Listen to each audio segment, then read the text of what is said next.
মা,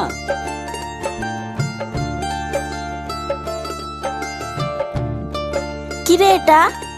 আজ football match ছিল, আমরা জিতেছি। আমার ছেলেটা কত বড় হয়ে গেছে। আজ যদি তোর আব্বা বেঁচে থাকতো কতই না খুশি হতো। মা, মন খারাপ করো না। তোর আব্বা সব সময় বলতো আমার মতো একদিন বড় কিছু করবে, কিন্তু দেখ মানুষটা দেখে যেতে পারলো না।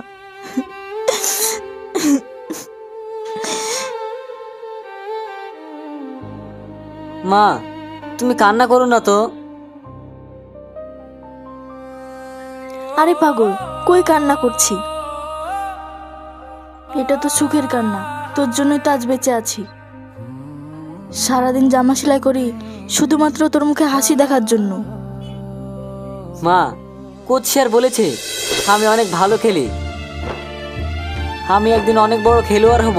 অবশ্যই পারবি, আমার দোয়া সবসময় তোর সঙ্গে আছে। হেই নাও। ফুলটা কি সত্যি পৌঁছে যাবে আমার এই পবিত্র কোরআনকে? একটা লাইক, একটা কমেন্ট আর একটা শেয়ার করলে কমেন্টে বলেন আমি ব্যাগ।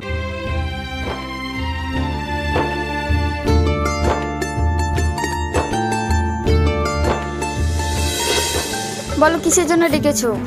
অনিতা, চোখ বন্ধ করো। কেন? আরে করো না।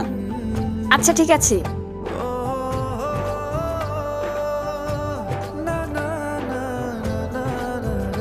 এবার চোখ খুলো। ইস, স্ট্রবেরি, এটা তো আমার অনেক প্রিয়। তুমি কি করে জানলে এটা আমি পছন্দ করি? ভালোবাসা যদি প্রকৃত হয় তাহলে মনের অনুভূতি জানতে পারা যায়। তুমি একদিন বলেছিলে স্ট্রবেরি তোমার খুব পছন্দ, তাই নিয়ে আসলাম। আমি তো অনেকদিন আগে বলেছি, তুমি এখনো মনে করে রেখেছো।